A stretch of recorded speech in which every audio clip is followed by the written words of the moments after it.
31 de julio de 2022, el estudio del compendio de la doctrina secreta de H.P. Blavatsky en la página 248 desde el exterior, 208 interna, al inicio de dicha página, que continúa el comentario a la esloca 13 de esa parte.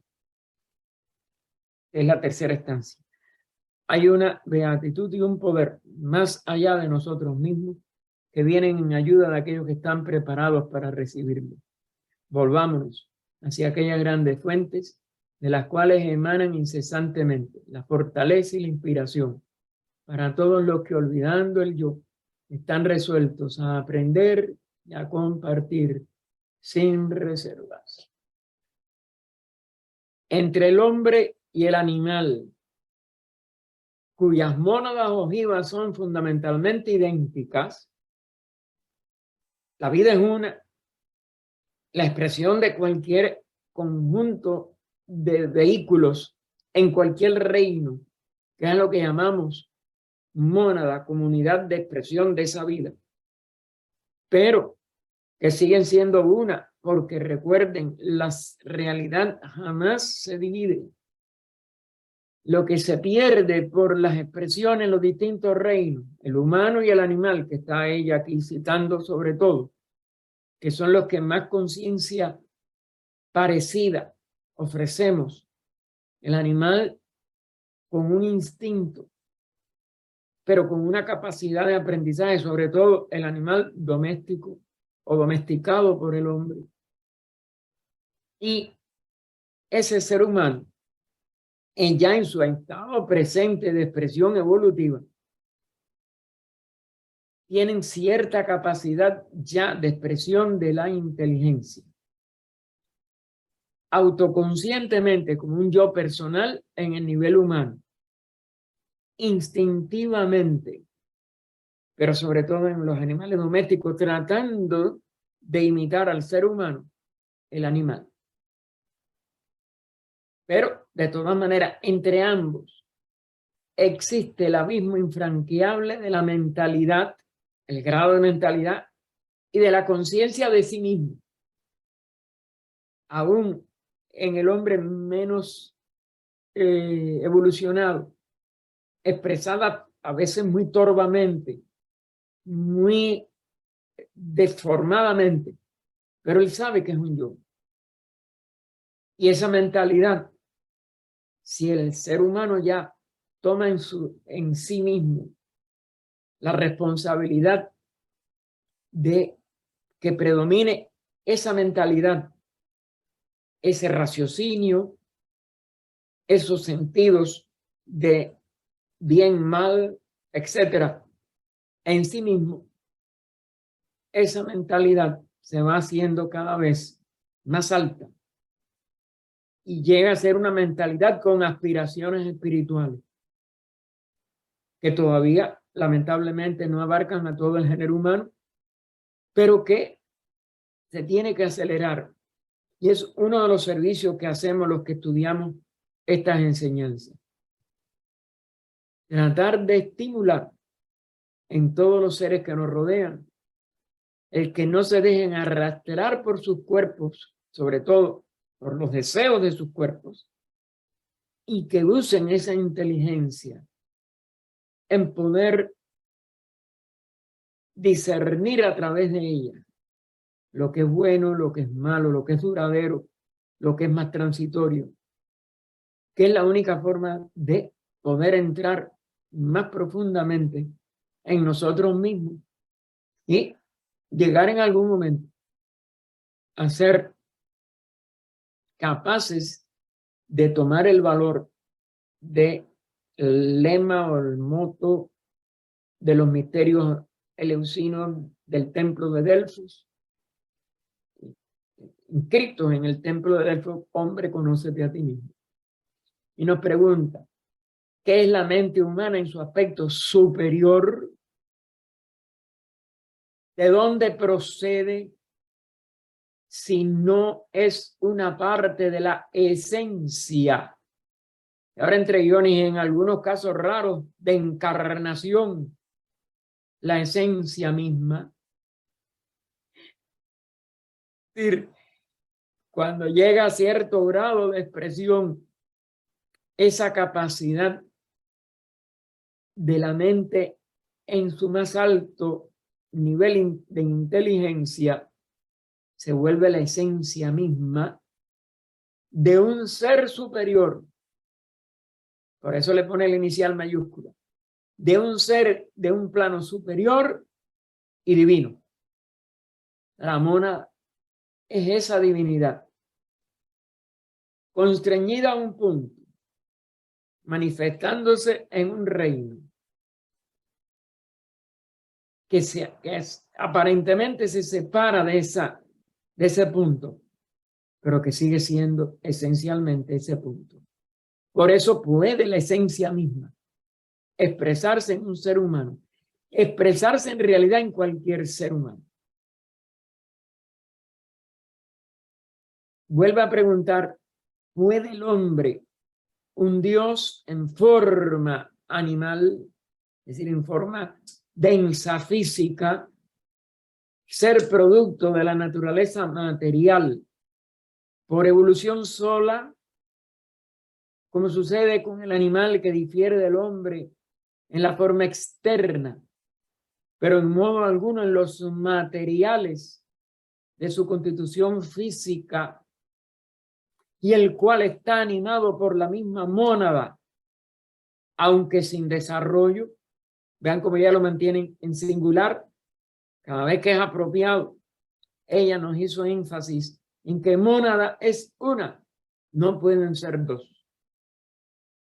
Podemos darle un calificativo, mónada, expresándose a través de un ser humano en el reino humano. La misma mónada, expresándose en el reino animal.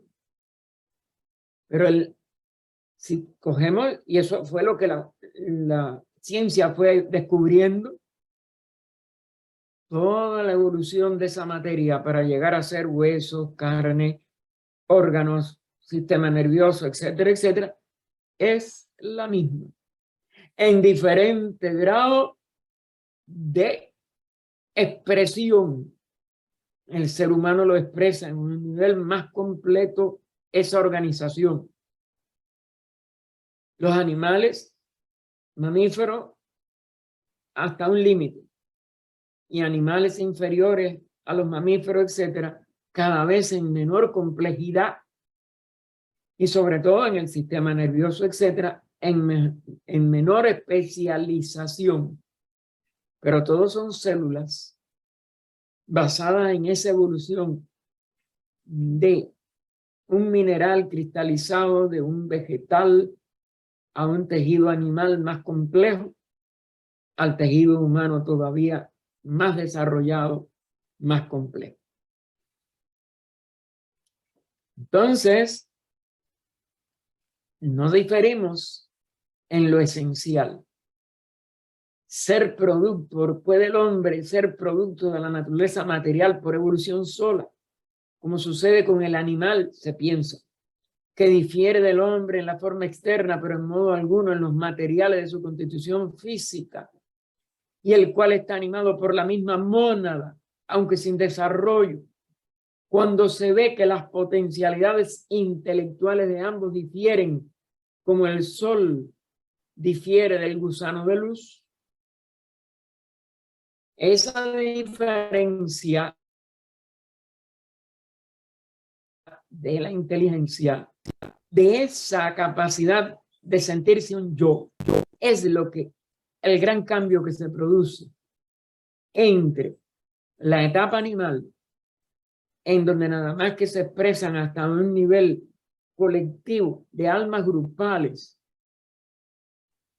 en los dos planos subsiguientes, en lo inferior del tercero, en este caso, al plano físico, pero que en el ser humano tiene una expresión individualizada en lo más alto de ese tercer plano, el cuerpo causal, que lo enlaza con una constitución adnáudica,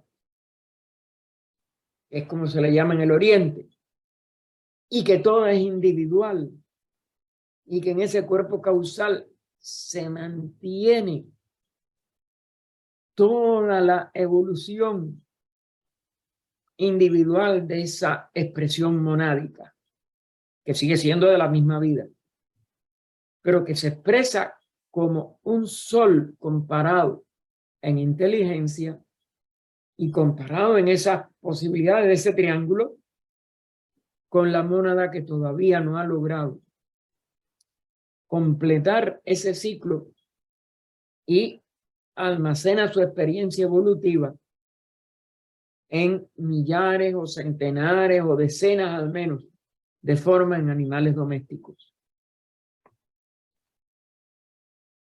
¿Y qué es lo que ocasiona semejante diferencia?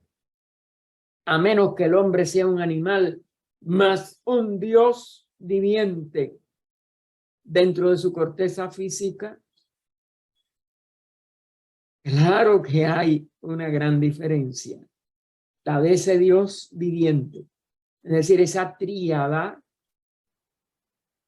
ha logrado expresar los tres aspectos del logos, de la conciencia,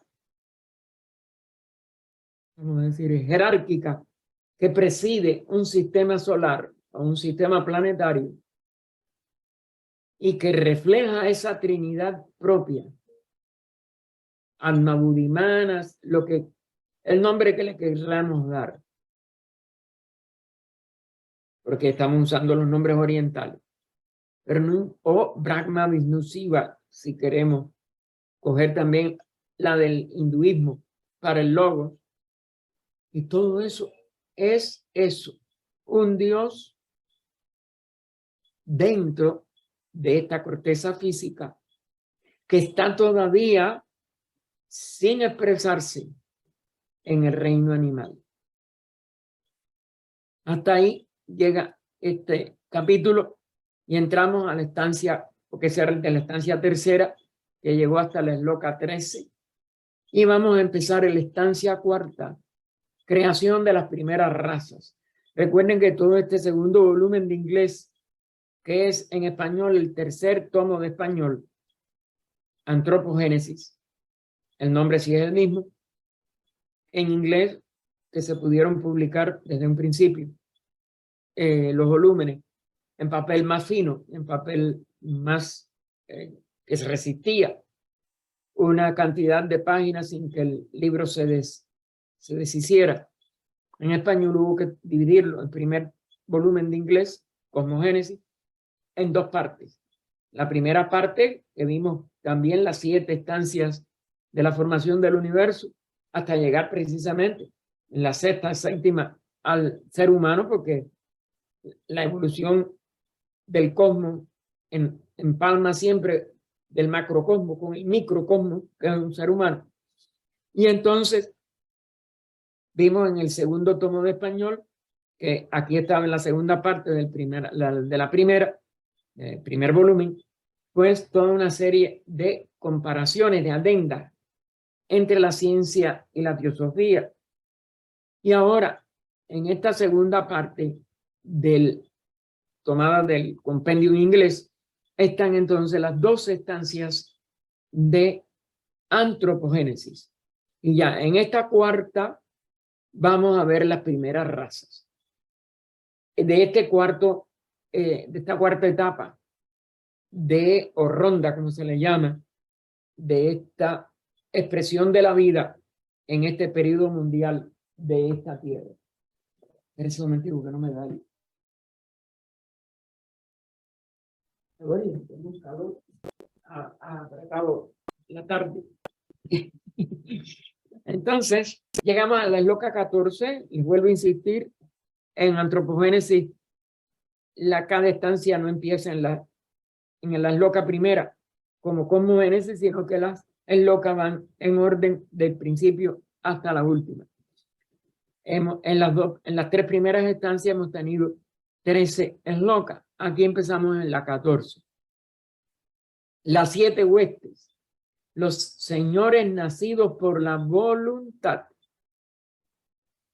Ella aclara entre paréntesis y en itálica, o nacidos de la mente, porque en realidad esa expresión es la de la tríada completa: voluntad, sabiduría, actividad.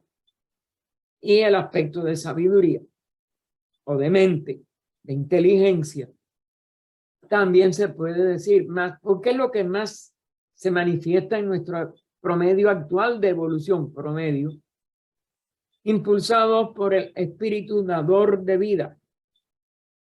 Hoja. Hoy, entre todos los gráficos magníficos que fue hilvanando Enrique, tenemos este espíritu dador de vida o foja, que recuerden que fue lo que en la estancia tercera de Cosmogénesis es ese rayo de foja, es el que puede hacer aparecer, perdón, vamos a hacer aparecer, la frase es mejor que tratar de hacerlo en una sola palabra. Él fue lo que hizo aparecer ese espíritu dador de vida, que el espacio empezó a diversificarse desde ese estado de indiferenciación que la primera estancia enfatiza, y de esa coyuntura de que el inicio de un proceso nuevo de aparente diferenciación comenzaba. Y es en la tercera estancia de Cosmogénesis que vemos que ese rayo de foja es el que proporciona que el espacio aparezca como diferenciado. Comienza la manifestación que aparece como separada, pero que sigue siendo la misma unidad para un propósito de la ley de evolución del cosmos completo y de todos los reinos después dentro del cosmos, que le permite que la vida empiece a expresarse diferenciadamente en al menos los 7 grandes reinos. Hay más reinos, pero bueno, los 7 grandes reinos que llamamos los 3 elementales, en el arco de descenso, el mineral en el fondo de la materia que aparece como que no tiene vida, porque no tiene ningún movimiento perceptible, que es la característica de la vida, y que después empieza a expresar cada vez mayores niveles de esa vida en el vegetal, animal y en el ser humano, donde ya va a estar esta capacidad de expresar la inteligencia. Y entonces, estas huestes, estas 7 huestes, impulsados por el espíritu dador de vida, por Foja, que él, igual que fue necesario para la diferenciación del espacio universal, es necesaria para la diferenciación de la expresión de la vida humana. Separaron a los hombres de ellos mismos, cada uno en su propia zona. Otra de las palabras claves que no solo debemos de interpretar en el sentido físico, que también lo incluye, sino en el sentido de estas diferenciaciones de la expresión de la vida en distintos temperamentos, rayos, razas, subrazas, etcétera, etcétera. Esto abarca muchas expresiones de esta ley septenaria de la manifestación, igual que lo vimos también en la formación del cosmos. El cosmos también diferencia lo que llamamos 7 planos, etcétera, etcétera. No vamos a... Pero el número 7, recuerden que es, aparte, es el número que mejor surge. Y esta es una de las grandes dádivas que debemos en forma clara a la señora Nivesan, aunque en la forma original a esta obra de la doctrina secreta y la obra previa de, ¿cómo se llama?, de budismo esotérico, resultado de la asimilación de Sinek, de las enseñanzas de las cartas de los propios maestros, y que también, si sabemos estudiar con atención, no leer, Isis sin velo, se plasmaron desde el inicio de la,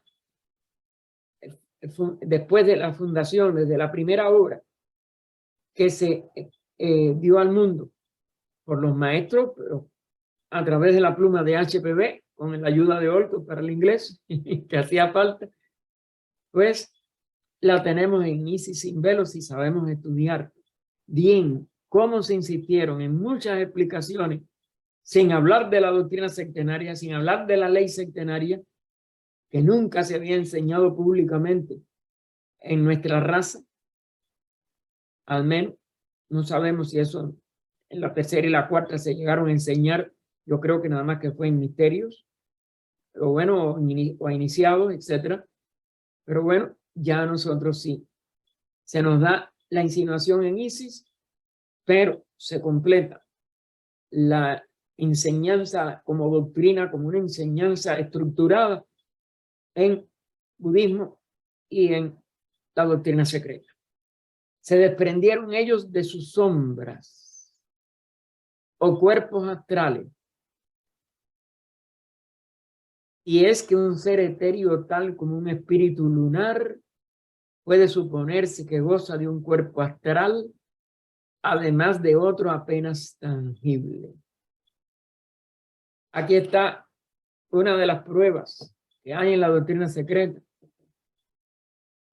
de esta diferenciación entre sombras o cuerpos astrales y ser etéreo, que fue lo que, para claridad de explicación a los que comenzábamos el estudio de la teosofía sin la capacidad o la guía para estudiar una obra de la envergadura de la doctrina secreta, se nos dijo de que la parte más inferior, como doble del físico, se le reservó entonces por Besant y Bitter la denominación de doble etéreo, y se dejó la parte del cuerpo astral a sus manifestaciones más luminosas, que se expresan entonces, sobre todo después de la muerte, en el Kama Rupa, porque son los deseos los que entonces privan, porque la parte de este dador, de este espíritu de vida en su aspecto de prana, que es parte de esa misma expresión fojática, pues se retira y queda nada más, aunque no se ha explicado nada sobre ello, para la parte más invisible, donde se centra entonces la conciencia del ser humano, sobre todo cuando despierta en Devachan, como conciencia propia, porque en los niveles intermedios, en ese mundo de efectos no se puede volver a crear karma. La conciencia, por tanto, no puede actuar como actuaba cuando estaba vivo el cuerpo físico. Son etapas. El cuerpo físico actúa en un mundo de causas. Eso está en las cartas también de los maestros. Este proceso después de la muerte, nada más que tiene un estado consciente y vívido en el mundo de los defectos en Devachan. Hay una conciencia nebulosa que se recupera después de la muerte, pero que no puede en el mundo de los efectos ser tan clara y definida como era mientras vivíamos, y produce lo que se llama esa decantación de lo que puede subir de la vida que terminó a asimilarse en Devachan, tanto en el nivel manásico concreto o kamamanásico, porque ahí van las buenas voluntades, deseos, etcétera, y esa inteligencia abstracta, si la personalidad tuvo la capacidad de poderla expresar mientras vivía.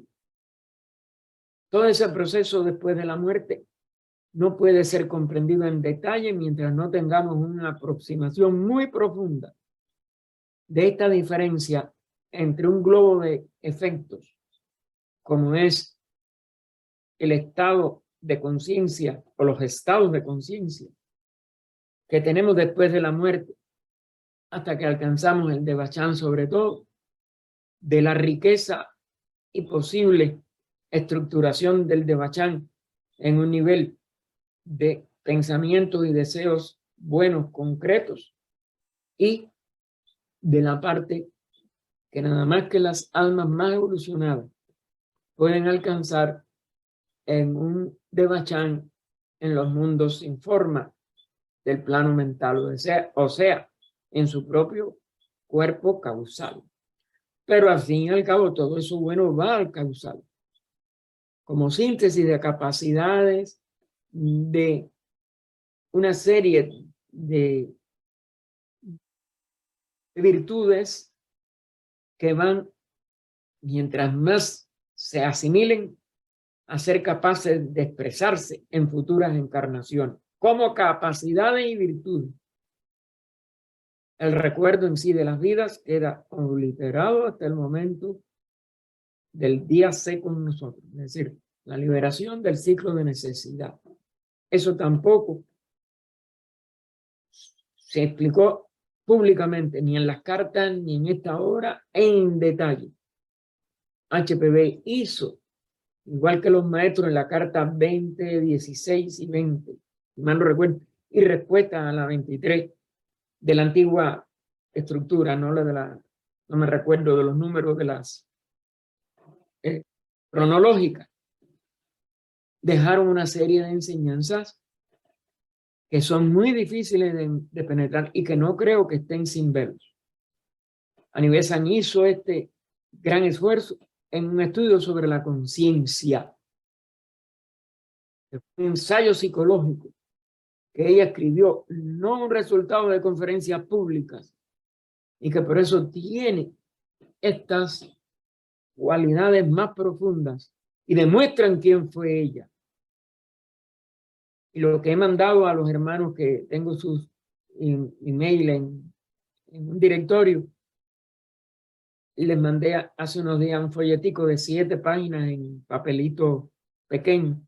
Es un panfletico de una pequeña plática que ella hizo sobre Krishnagiri en el 28, donde ya se ve todo lo que de él ya no se entendía, aunque él no había disuelto la orden de la estrella ni nada, y que ella sí insistía que había que entender.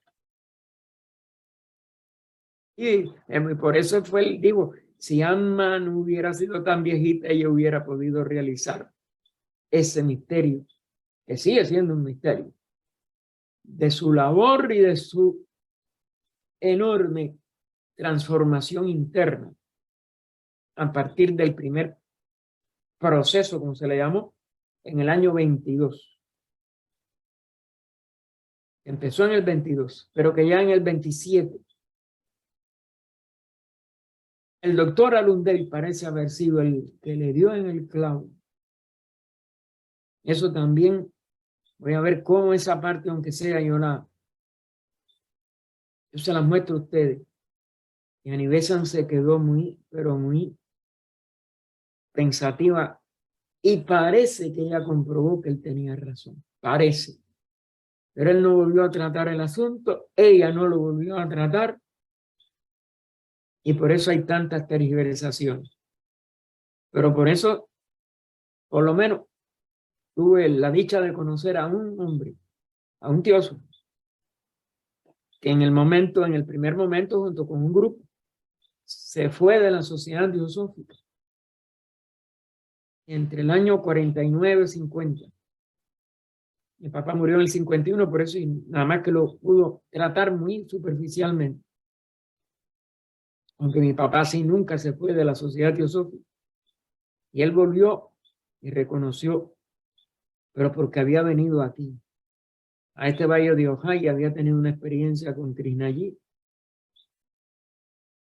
extraordinariamente impactante. Y se reunió otra vez con los teósofos, hizo otra vez labor por la sociedad y siempre decía, yo entré a la sociedad buscando algo, fraternidad, esto, ¿no? Ahora vengo a poder servir, a poder dar. Y eso es lo que tenemos nosotros que distinguir. ¿Cómo podemos servir a la humanidad? ¿Y cuál es la forma mejor de servirla? Indudablemente que nosotros no estamos en la estatura de un Krishnajit que tenía que ser una labor de él, nada más. Sin seguidores.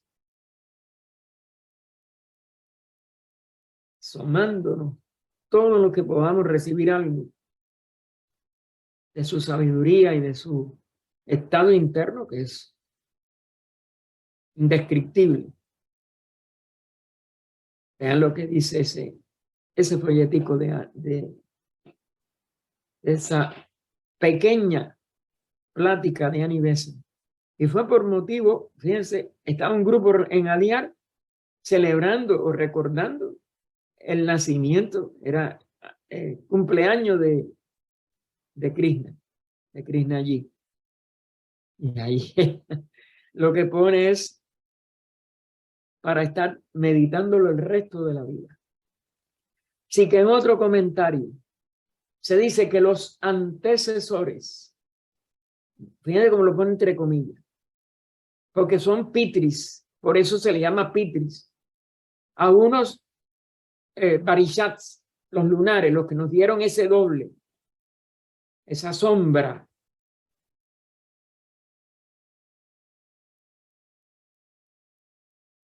Exhalaron al primer hombre.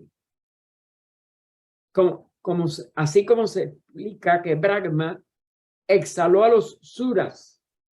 Claro, Brahma es ya la conciencia logóica manifestada y exhala esa esencia de lo divino, autorrealizado.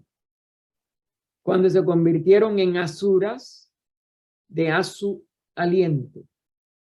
A la vez que los exhala, no están en esa condición original, en la conciencia logóica, a su,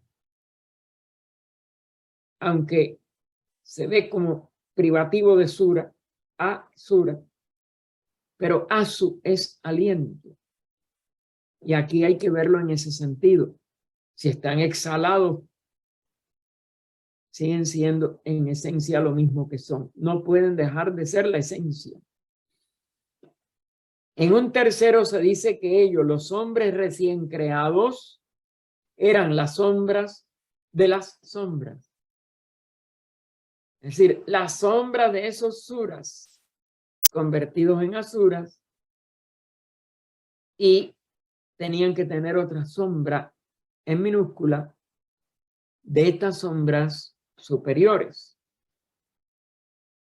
Ven que todo es la misma, porque no hay diferencia. Y tenemos que comprender las aparentes diferencias en que se expresan. Indudablemente que se produce como una carrera de relevo, vamos a decir. Lo más alto expresa su propia divinidad. Esa divinidad se refleja o se expresa como un aliento suyo.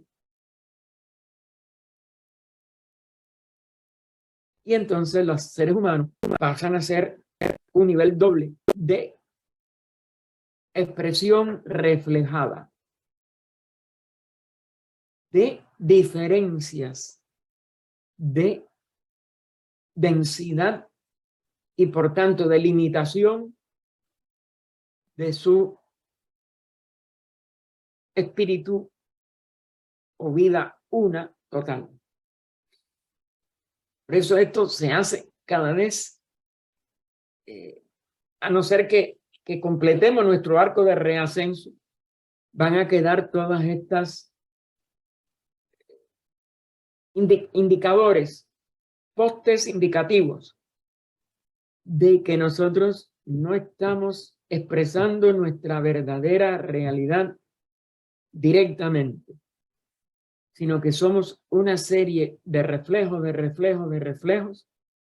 de esa misma divinidad, de su aliento, de sus expresiones reflejadas doblemente, etc. Respecto de esta sentencia, eran las sombras de la sombra, por eso ya lo pone entre comillas desde el párrafo anterior, puede decirse un poco más, o digo, intentarse una explicación más completa. Este primer proceso de la evolución de la humanidad es mucho más fácil de aceptar que el que le sigue. Ahora va a la alegoría de las escrituras exotéricas. Un Adán, entre comillas, hecho del polvo del suelo, lo encontrará siempre preferible cierta clase de estudiantes a uno proyectado del cuerpo etéreo de su creador. Por más que del primer proceso jamás se ha oído hablar, al paso que el segundo es familiar, como todos saben, a muchos espiritistas en Europa y América. Es decir, ¿de dónde salían las manifestaciones aparentemente físicas de las entidades que ellos llamaron equivocadamente espíritus de los muertos, sino era del costado, de la parte invisible del cuerpo del médium cuando quedaba en trance, quienes más que nadie deben comprenderlo, estos espiritistas de Europa y América, porque todo el mundo lo veía salir de su costado.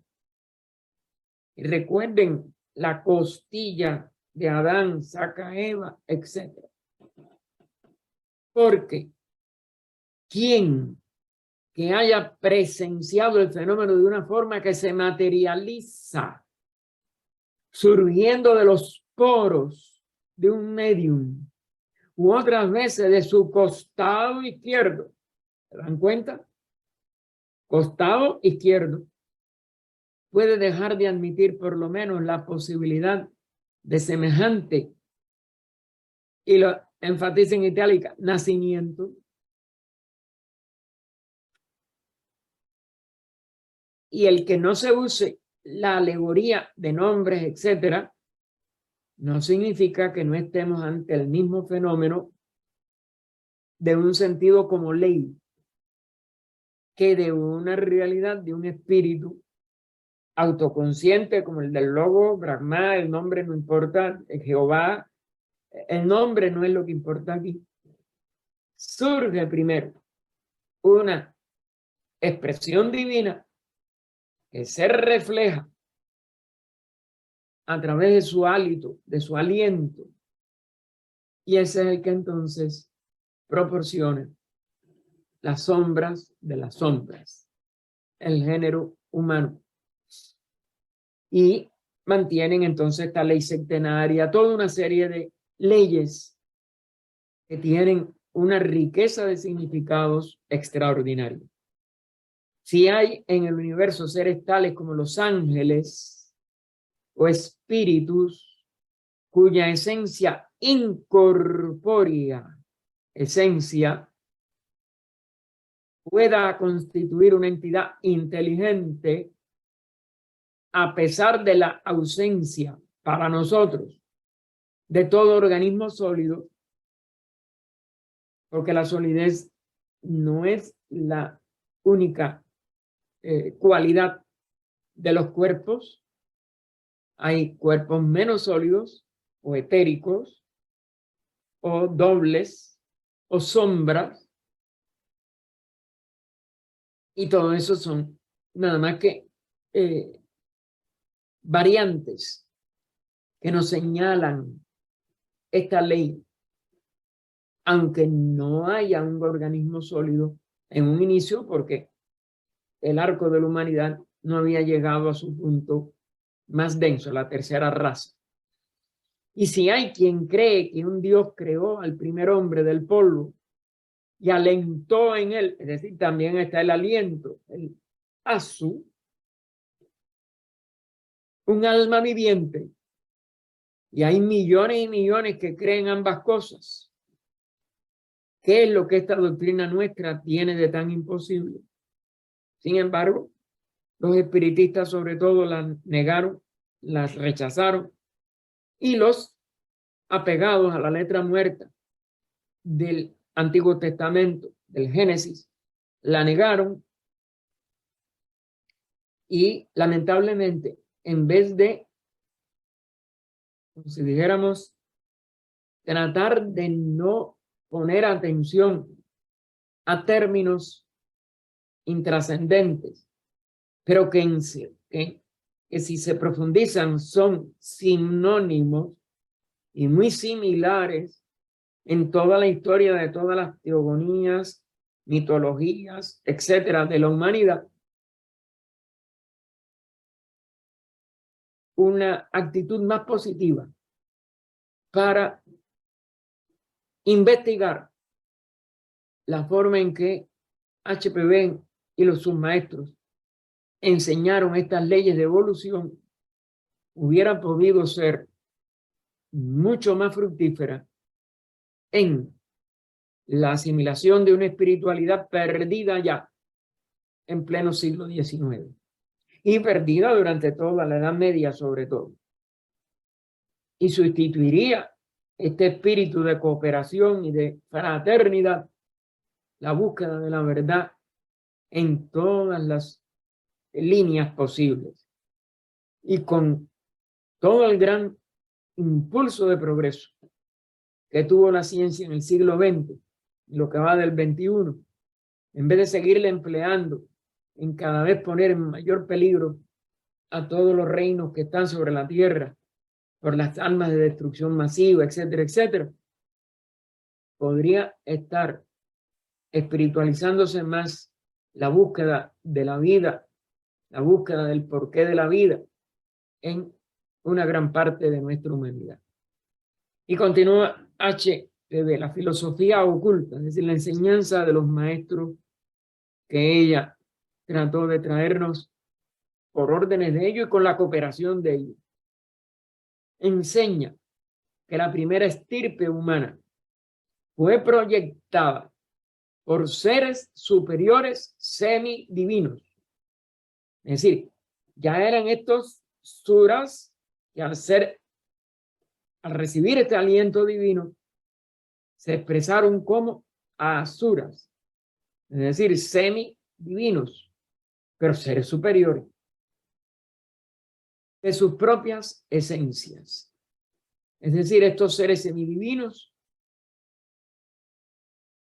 emitieron este aliento también, o reprodujeron, o reflejaron este aliento, para que nuestra humanidad tuviera la posibilidad de manifestarse en niveles de expresión corpórea y de conciencia autoconsciente que llevaron nuestra actual humanidad a este punto de expresión inteligente que tiene, pero que debe de acabarse de elevar a través del anhelo espiritual a una inteligencia no dañina, no separativa, sino inclusiva, amorosa y buscadora de la unidad. Si este proceso se considera anormal o hasta inconcebible, porque es desusado en la naturaleza, en el estado actual de la evolución, aclara entre guiones. Sin embargo, su posibilidad está aprobada por la autoridad de ciertos hechos espiritistas. No es que todas las manifestaciones espiritistas fueran verdaderas. Y si alguien se empeñó en buscar todas las técnicas para descubrir los que no eran hechos, pero fíjense cómo ya pone hecho todo con mayúscula, el mismo Olcott y muchos otros investigadores, como Sir William Crookes, que fue un gran científico y un gran cooperador, tanto de la primitiva sociedad teosófica cuando todavía estaba en pañales, pero después de las investigaciones que a fines del siglo y aún después de la muerte de HPV, hicieron Besant y Leadbeater, los dos. Y él sabía que eran investigadores serios. Eso hizo de que Annie Besant se confundiera con los detalles de cómo se iba a hacer, y Leadbeater, como es natural también. Pero bueno, ella es la que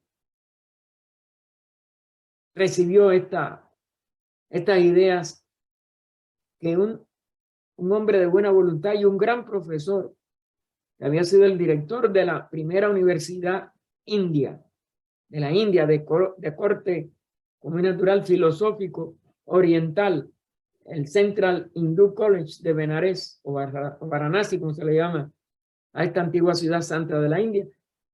Annie Besant lo fundó, pero le encargó al doctor Arundel que dirigiera ese colegio. También sobre él se han dicho muchas cosas muy incorrectas. Él fue el que le dio, encargado por Nityananda y el mismo Krishnaji, una serie de claves para que la hablaran con la doctora Besant, para que se dieran cuenta que él no podía ser como Jesucristo, una persona que siguiera siendo, como si dijéramos, poseída, aunque autoconscientemente en el caso de Jesús y el Cristo, que es verdad que él reflejó esa voz y esa autoridad del instructor mundial, del Bodhisattva, pero que no era necesario y que no iba a suceder más, lo pronostica, y él lo dijo hasta en público, y a la gente lo empezó a rechazar.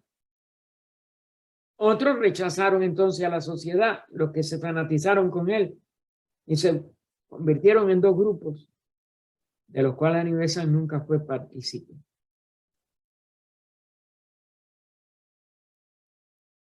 Y cuando uno de los más grandes americanos que cooperaron con Leadbeater le escribe a Leadbeater, yo tengo la copia de esa carta aquí en los archivos,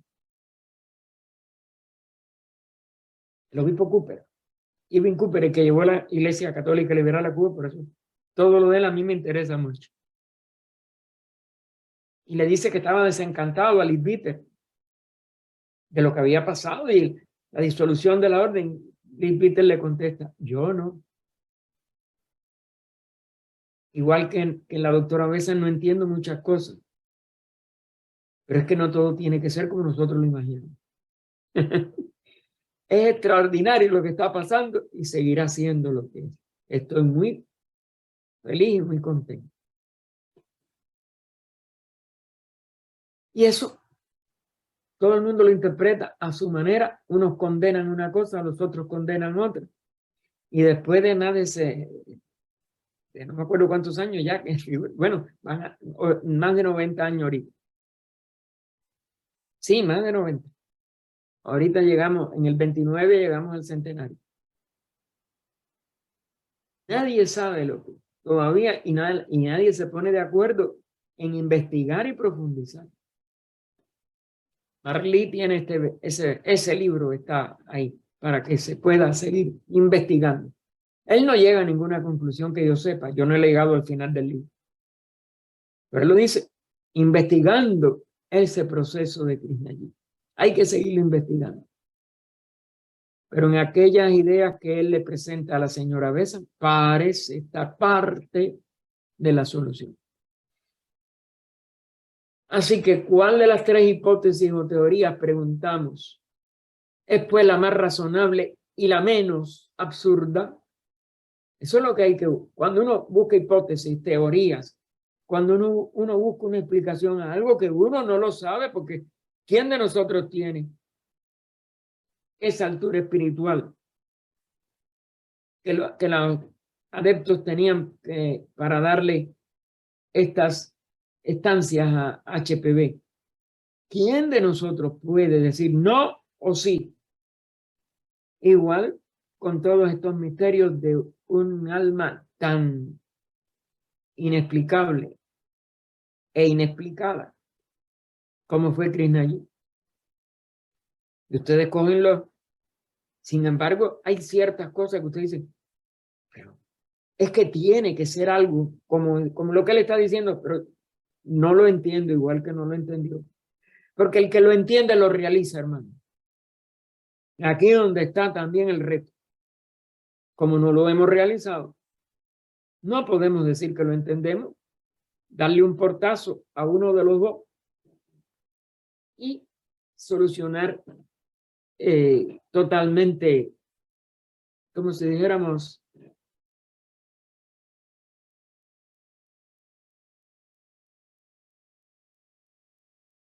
en contra de la sabiduría de Salomón.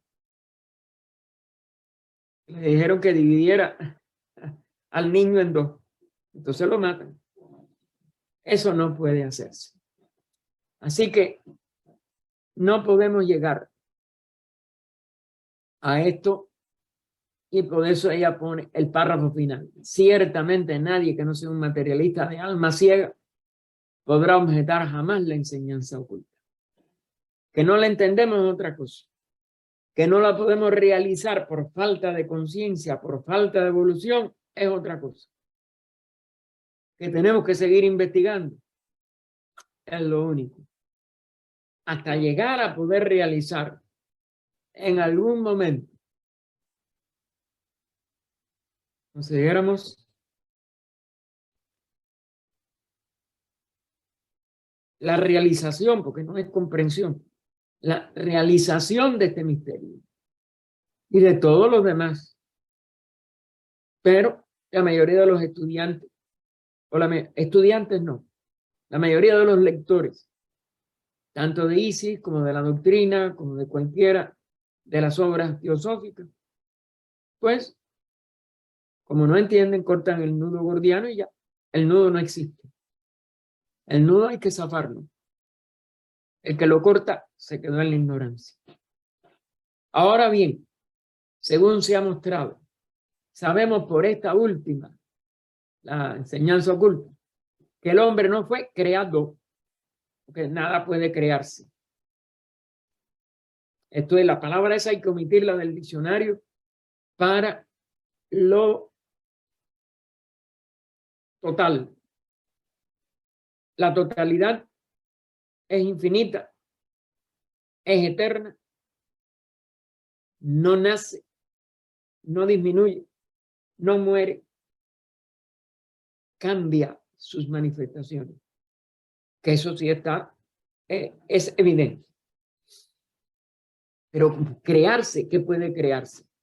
Si ya del todo nada de ese espacio infinito en una vida infinita, porque no hay espacio muerto, no hay materia muerta, no hay nada que pueda nacer ni morir, pues no puede crearse tampoco. Los conceptos de lo infinito y de lo ilimitado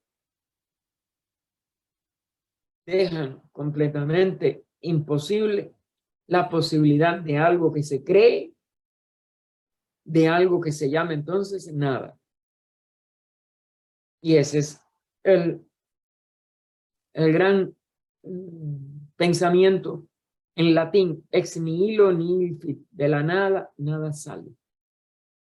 Y claro, mantenido por los grandes sabios de la más remota antigüedad.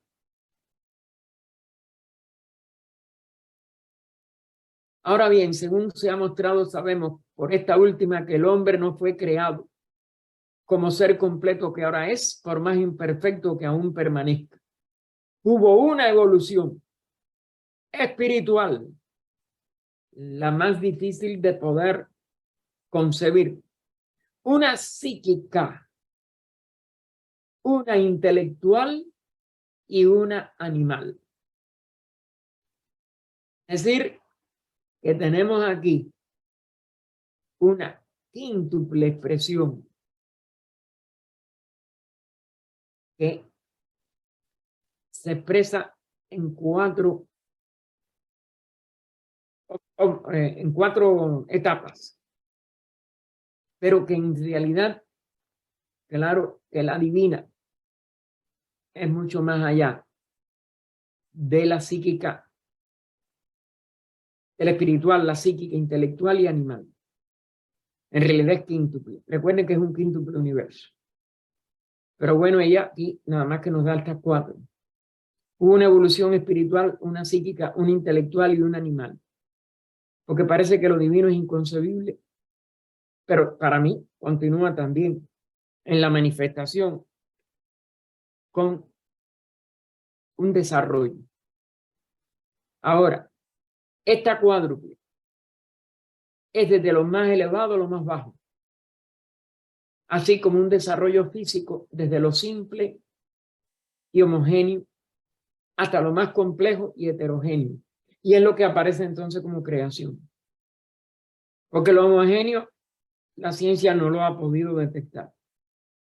Ya se da cuenta que tiene que haber algo cada vez más allá, hasta lo que se llama ese, actualmente, bolsón de Higgins, que se creen que ya, pero quedan muchos planos por arriba.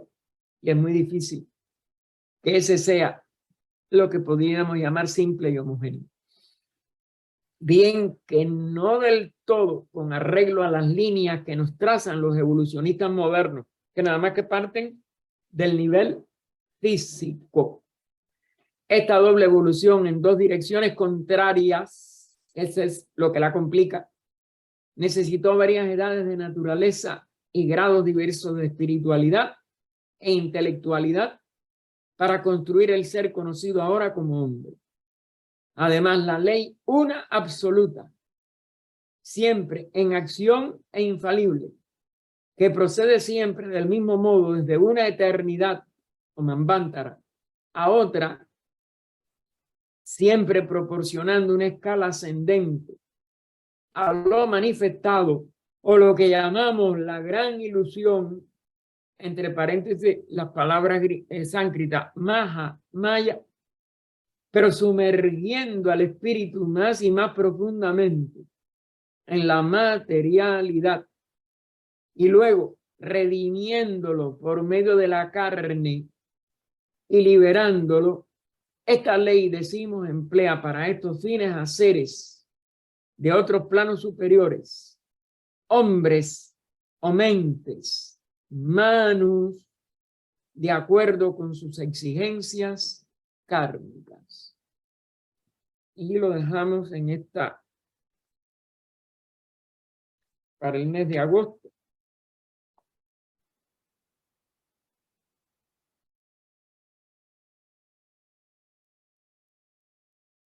Página 250.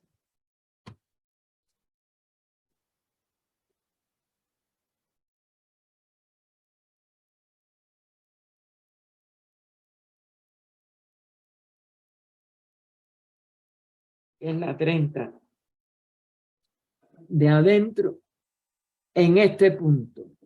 Bueno, queda, vamos a leerlo, para empezar en el 15, en la esloca 15.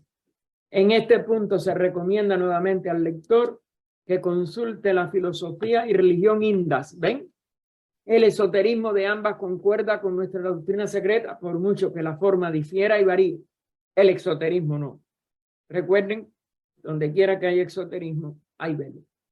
oh vida oculta que vibras en cada átomo, oh luz oculta que brillas en cada criatura, oh amor oculto que todo lo abarcas en la unidad de cada ser que se sienta uno contigo, sepa que por lo tanto es también uno con todos los demás.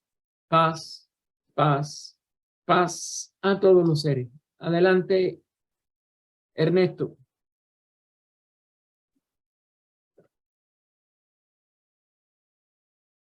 Adelante, mijo, habla. No se oye. No sé qué pasa, pero tu micrófono no funciona. Yo no te tengo cerrado.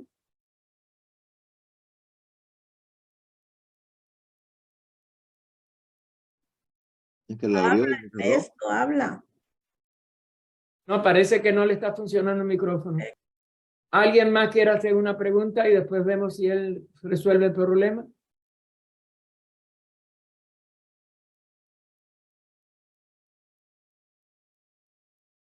Levantó la mano, pero no se le oye. No, parece que él está haciendo alguna cosa y no puede. ¿Alguien más? Sí. Mientras tanto, dígame. Sí, Gaspar, yo quisiera, si pudieras explicar un poquito más sobre la frase que dijiste, el que lo entiende, lo realiza, porque no quiero entenderlo yo mal. Sobre todo cuando estamos estudiando.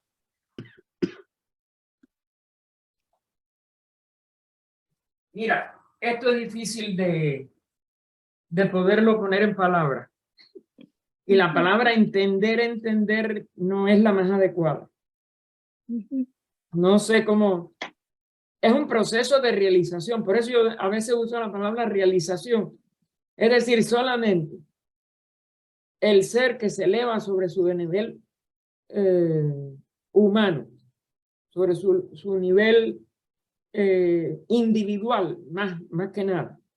Es decir, la individualidad humana es el único que puede llegar a... Porque eso en palabras nunca está, son estados de conciencia. Y esos son los únicos que pueden realizar toda esta ley. Nosotros nada más que realizamos nuestros aspectos, vamos a decir, individuales, mientras somos seres humanos. Y claro, vamos saliendo de los límites de la personalidad. Pero los límites individuales siguen siendo límites para poder explicar, para poder poner la conciencia a tono con esto. Yo creo que en palabras nunca. Este es el problema. Por ejemplo, la meditación. Si nosotros alcanzamos un estado meditativo, no lo podemos compartir con nadie. Solamente dos seres humanos que pudieran alcanzar el mismo grado de realización podrían comprenderse uno al otro en estos niveles internos. Eso es lo que es autorrealización. Nadie puede realizarse por nadie, nadie puede evolucionar por nadie, nadie puede alcanzar ninguna liberación de una limitación por otro. Cada uno por sí mismo, el total de sí mismo. ¿Te das cuenta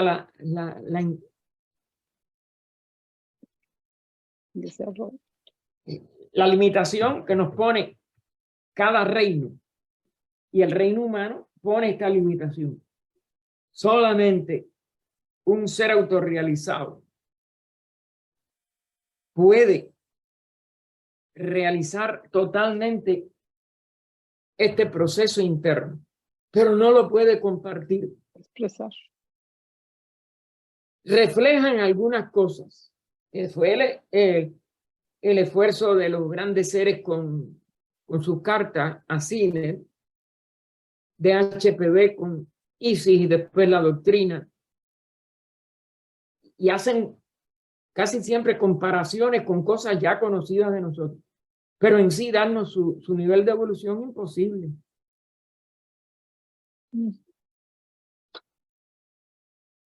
Gracias, ¿Alguien Gaspar. más? Mira, a ver, Ernesto, trata de abrir otra vez, a ver. Hola, ¿me escucha? Ahora sí, mijo, ahora sí. Adelante. Sí, hermano, en la 14 Qué bueno. loca dice, en la 14 loca dice las siete huestes, los señores nacidos por la voluntad o nacidos por la mente, impulsados por el espíritu dador de vida, Pojat, separaron a los hombres de ellos mismos, cada uno de su propia zona. Pero esta loca habla más bien de los Pitris Barishat. Aquí parece que esta loca está hablando de los Pitris solares, porque son los Manasaputras, los nacidos de la mente. Y en la esloca Sí, anterior, ya esos son los nacidos de la voluntad, son los Pitris Anisvatas. Porque ya esto se va a referir a la raza humana actual que tenía que llegar a expresar en esta cuarta ronda, las primeras razas de esta cuarta ronda, esa inteligencia, esa sabiduría. No en el nivel quizás de nosotros, bueno, ahí hubo un grupo que sí fue los primeros, son los más adelantados, se convirtieron en adeptos por ese mismo proceso, que son, pero eso ya es en la tercera raza. No, sí, pero ella se está refiriendo, hijos de la voluntad y del yoga son lo mismo. Es decir, son seres que ya tenían la inteligencia desarrollada y la podían, como dijéramos, atraer desde esa realidad del logo solar, de la verdadera vida divina directa del logo a la humanidad, para que la humanidad se completara y pudiera expresar su inteligencia. Los Barishats sí van a dar las sombras de las sombras, más nada. ¿Algo más, mijo? así, hermano, cuando dice que los humanos son las sombras de las sombras, aquí hemos estudiado que el cuerpo astral es brillante como los soles. Y entonces, ¿cómo puede ser una sombra, Te un está cuerpo partiendo la brillante? voz. Parece que tú tienes problemas hoy. Sí, parece que sí. No se me escucha. Sombra de las sombras. Ya lo veremos. Eso va a continuar. Veremos más que ella nos va a dar. Pero sí, lo que yo les dije es que una sombra que es ¿cómo se llama? El doble etérico o cuerpo astral de ellos repercute en la parte de nuestra expresión monádica y nos capacita en expresarnos en ese mismo nivel. Por eso nosotros somos una sombra de las sombras que ellos pudieron, como si dijéramos, infundir en nosotros o reflejar en nosotros. Es una ley de reflejo sobre todo. Lo mejor es los reflejos para poderlo tratar de realizar como nuestro conocimiento. Un espejo no te refleja, pero tú no eres que tú eres doble, ¿te das cuenta? Y entonces esa ley del espejo es la que tenemos que tratar de aplicar en nosotros. Ellos proyectaron su sombra porque nosotros no sabíamos hacer ese reflejo en nosotros y a nosotros entonces pudimos reflejar también ese cuerpo vital, ese portador de la energía que nos permite expresarnos como una entidad independiente, que no sabíamos hacerlo. Ellos lo aprendieron a hacer en su evolución lunar. Por eso esos son los Pitris Barishats o Pitris lunares. ¿Algo más, mío? No, gracias, hermano. Ok, bien, entonces le deseamos a todos los hermanos que... Hermano, tiene otra mano levantada. Ah, no. No, es la de Ernesto, es la de Ernesto. Él no la bajó. Hermano, yo le quería preguntar algo, pero antes de que se despida. Entonces, eso quiere decir que la sombra nuestra viene siendo el astral. Entonces, ellos nos dieron su sombra porque en esa época no la teníamos. Los Barishas nos dieron las sombras. ¿O cómo será? Estoy confundida. Mira, mija, poder nosotros explicarlo en un nivel material es muy difícil. Es difícil, ok. Lo único que podemos compararlo es con un espejo. Ah, ok. A ver. Porque yo no tengo, como dijéramos, sabiduría para más. Ok, hermano. Y yo me fijo en eso. Los espejos no reproducen una cosa como lo que llamamos realidad. Pero el problema es que la ley de Maya, porque en el fondo no hay división de nada en nada. La vida es una, todo es uno aún durante la manifestación, pero esa ley mayábica, que por eso le pone el gran Maya, la gran ilusión, proyecta esta multiplicidad de cuerpos, pero no es real. Ahora, ¿cómo es eso en la esencia? Cuando lleguemos, yo te lo digo, si llego. Ok, hermano, muchas gracias. Bien, hermano, invitamos a todos a la oración por la sanación de enfermos. Sí. Que tendremos en 1 hora y 15 minutos, si Dios quiere. Sí. Así que todos quedan invitados. Gracias. Gracias, hermano. Gracias, hermano Buenas tardes. Gaspar. Buenas tardes a todos. Gracias.